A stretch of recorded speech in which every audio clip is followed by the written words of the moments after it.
Audio Jungle.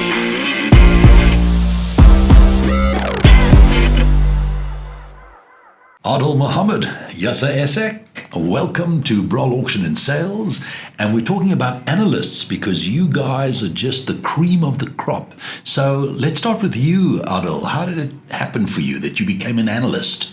Oh, well, basically I just wanted to get into the business world, and I've just finished campus, and this was my doorway into it. I did study property, and this was one of the opportunities that presented itself, and it looked very interesting. It was a mixture of valuation and numbers, so that definitely caught my attention. And you, Yas, I mean, you look like this high-tech technician. How do you apply what you do every day to analytics? So basically, I think getting into the field of property, it's quite fast, and I think coming into the analyst role, it's better to sort of understand a property. It's a great foundation, isn't it? Exactly. I mean, from an investment perspective as well, and going forward, it's great to understand the crux of the matter, basically, and understanding exactly what makes property tick. Wow. Yeah. So, I mean, you guys are ultimately at the core of valuing property. I mean, that's what you do. You bring all the stats together and you put a document together. Am I right, Aadil? Yes. I mean, that's in essence what you do, and you service the broker with validated information. That's correct, and not only the broker, Craig. It's the buyer and the seller as well. Okay. Yeah, you're giving some better information for the seller so that they can understand their property. And we're also giving a fair assessment of the property towards the market for buyers to have a better understanding of the property that they're about to purchase. So you guys are ultimately a beacon of clarity in a confused world. I mean, that's probably the best way to describe it. But I mean, how do you bridge that gap? Because I mean, you've got to be real, but there has to be some sort of leverage. So how does that work, Yasser?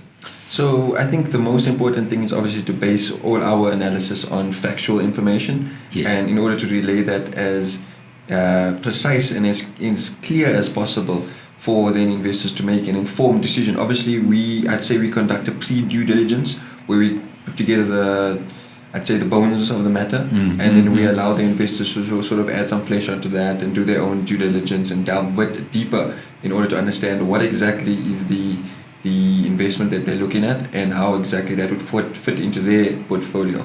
Okay, but I mean, does reality skewer? Have you been shocked? Have you been surprised? I mean, you've come across so many assets. I mean, is it razor sharp to value, or is there a modicum of leverage? Yeah, I think it does come down to subjectivity, but I think our main job here is to remove sentiment. We just want to reflect. Stick to the facts. That's correct. We obviously want to take into account how people feel about their property, but at the end of the day, it's the market and it's the numbers, and we've got to now strip away all of that and reveal what's actually there for the taking. And the best way to do that, I guess, is to compare with what else is happening in the market, and apply our subjectivity as well, along with sensitivity towards buyers and sellers. I mean, I've seen your documentation, and I mean, it's thorough, it's substantiated. I mean, there's no question about it. I mean, there is an element of prejudice as well, because when you're talking to a buyer and seller, everybody has their own opinion. But what goes into constructing a document to be able to derive value? How do you structure the document? Where do you start? So I think the first place to start is obviously where we as investors we want to look what certain points would we find cardinal of cardinal importance to relay. So I mean, we've got a document that we've put together, and I think that sort of highlights the key points that we feel as an initial pre-due diligence those would be important to investors to say, listen, let's understand exactly what's the GLA of a property, what sort of zoning is there, what does the title deed say, are there any servitudes. So by that, it's just already putting together a bit of the picture, and then we allow obviously the investor to sort of color it in, if I could call it that, and then obviously to understand the premises from his point of view. How often do you get it right, and how often do you get it wrong? Well, Craig, that comes back down to subjectivity. It depends on from what perception you're looking at it from. What kind of investor are you? Because we could be saying presenting a piece of land that someone sees as development, and we see it as as a retail center, for example. Yeah. So we could maybe represent that information in a way that isn't suited towards what the potential of the property is. And I think that comes down to how we put ourselves into the investor's chair and see how they would perceive the information provided and if they're seeing the same vision that ourselves and the seller does in that property. Interesting. And the analytical sphere of property, is it a growing industry? Are people coming out of university and wanting to get into property? I mean, we're at a low ebb at this moment. Surely it should be welcoming to individuals to form the basis of a property career coming through the analytical channel. I definitely think if you want to get into the industry now, it's a good time.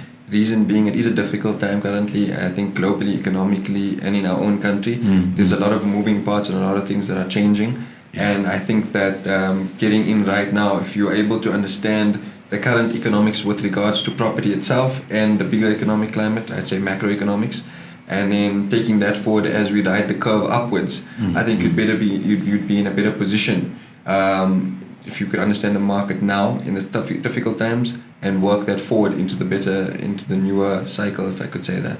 Obviously, everything works in cycles. Yeah, absolutely. And can you spot a trend? How long does it take people say, we'll wait for the market to turn or we'll wait. I mean, how do you spot a trend? Is there something that you see in your graph that tells you that, something's happening, or is it again subjective? No, it's definitely, there's a couple of indicators that do pop out. And like I said before, this is when you have to remove sentiment to understand what's happening in the greater economy. It's no matter how some people are risk averse or risk prone towards certain things in certain opportunities. Remember, one man's despair is another man's treasure. Yes. And that's the way we've got to look at it. When the cycle is going up, it may look up, but it could be down for someone else. Yes.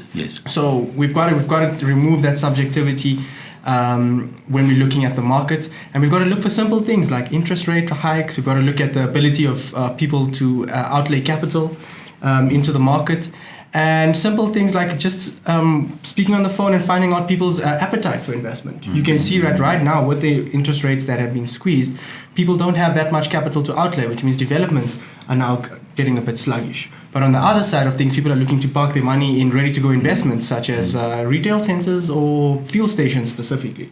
So, like I said, one man's trash is another man's treasure. If I could just jump in there and add to that also, Aadil, as you said, also with interest rates going up, obviously people's loans and mortgages have gotten a bit more expensive. Fuel prices just gone up as well. Disposable income is down. So, I mean, it's a tight situation for all around for everybody. And I think it now is the time for the savvy investor, the man with a bit of vision, the man with a bit of an idea that obviously, previously it was build it and they would come. Now it's more of what to build, how to build, where to build, and when to build. And how to economize in the build, right? Exactly. I think the thing is, you've got to also understand that there's obviously just a certain retail aspect, there's going to be a commercial aspect, but how do you blend the two? How do you create something where you develop it and there will come, where people are willing to spend money, where corporates are willing to sort of invest and put themselves in that space, whether it be flexible office space and so on. How do you identify those needs, or the needs that they don't even know they need, and put yourself as a developer in those shoes to fill those needs? I mean, that's the niche that you guys... And that's the $1 million question, is it not? That is the $1 million question. A developer once told me that the objective of a developer is to design a product that escapes market condition. Is that kind of where we're at right now? Definitely. I feel like if you're a developer, you're looking into the long term. It's not even in 1-2 years. You're looking at a 5-year period. Yeah. And you've got to deliver a product that escapes the expectation of the market right now. So you talk about creativity, you're talking about innovation, you're also talking about guts and nerves, because you are chartering territorial water. I mean, it's not an easy path to navigate. Got to back yourself in this, definitely. But then we have had a reset. I mean, we have had a new sense of value. I mean, the water has lowered, so people can jump on board, right?